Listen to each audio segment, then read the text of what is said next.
종교개혁자 칼빈은 기독교 강요 초판에 율법의 삼중적인 용법을 다음과 같이 설명했습니다.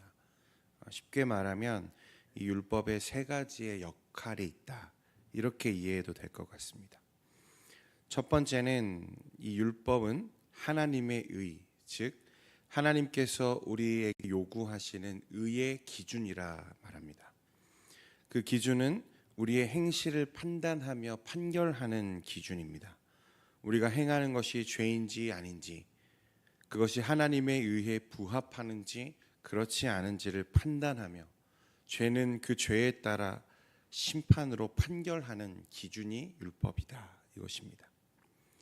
세상의 법과 다른 것은 그 기준이 하나님의 의에 있다는 것입니다.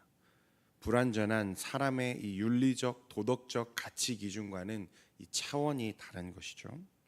이처럼 이 율법의 첫 번째 이 역할은 바로 판결하는 역할입니다. 두 번째는요, 이 율법을 통해서 자신의 의와 공의를 이 땅에서 실행하시는 하나님의 존재를 나타내는 데 있습니다.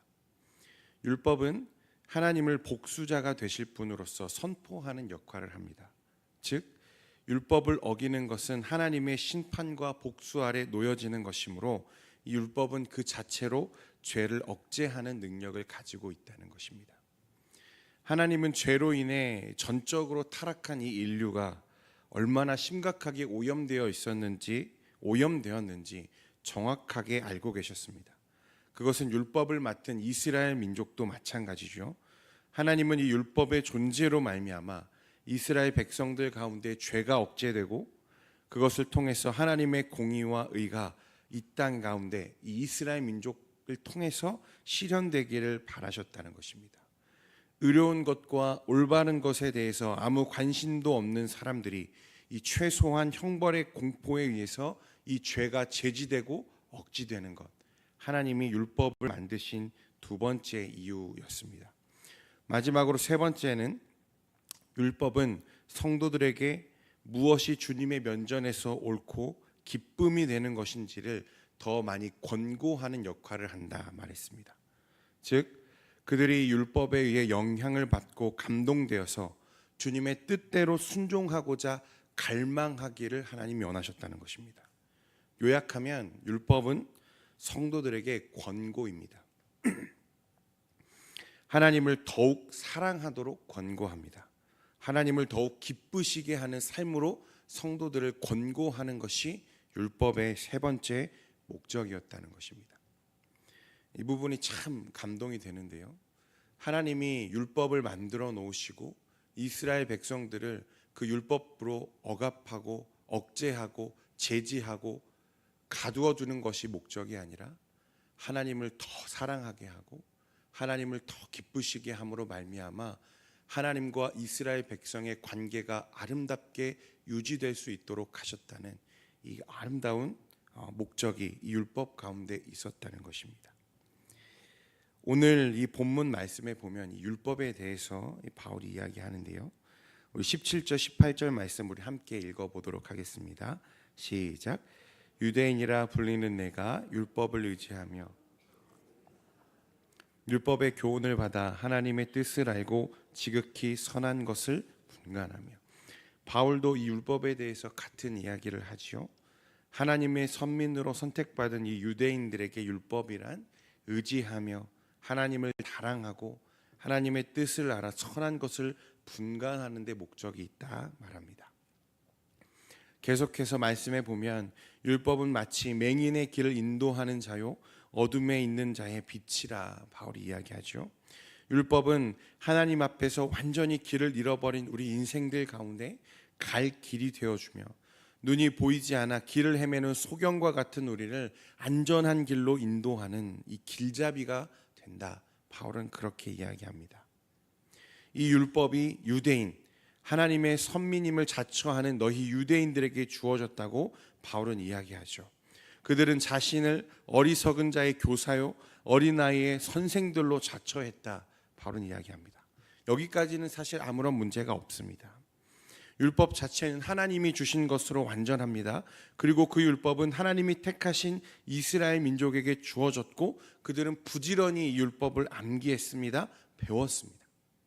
그런데 그것뿐이었습니다. 하나님이 율법을 만드시고 그것을 성문법으로 제정하신 가장 주요한 목적들은 사실 그들 가운데 지켜지지 않았다는 것입니다. 21절 같이 보겠습니다. 시작. 그러면 다른 사람을 가르치는 내가 내 자신은 가르치지 아니하느냐? 도둑질하지 말라 선포하는 내가 도둑질하느냐? 하나님은 이스라엘 백성이 율법으로 남을 정죄하고 가르치는 일에는 부지런히 사용했지만 그 스스로를 가르치고 그 스스로를 정죄하는 데에는 게을렀다 지적하고 있습니다.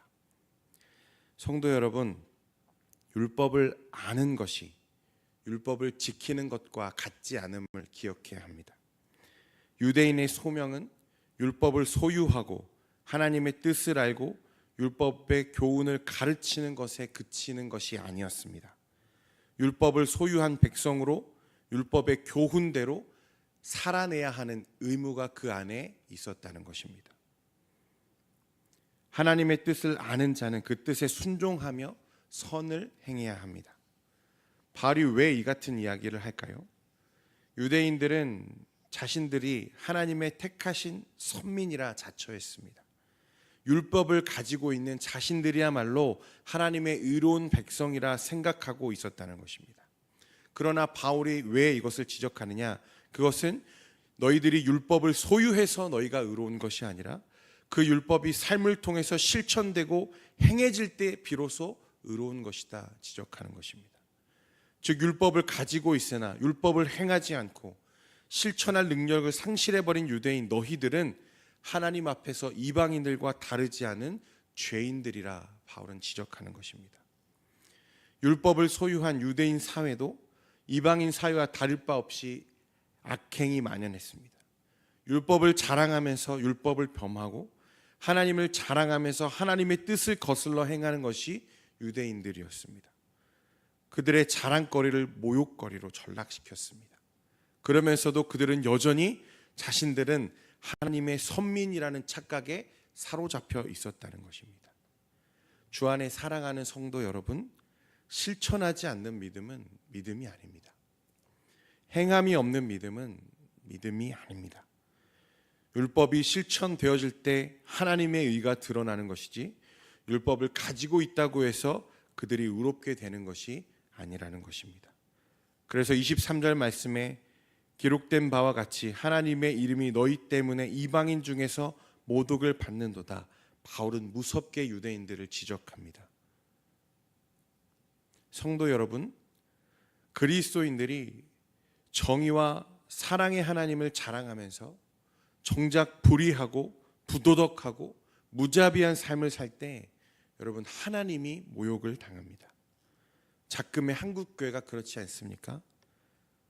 우리 목사님이 강단에서 자주 지적하시는 대로 많은 목회자들이 또 성도들이 앞에서는 정의와 사랑을 부르짖으면서도 정작 희생을 통해 그 의로움을 증명해야 하는 자리에는 잘 가지 않습니다.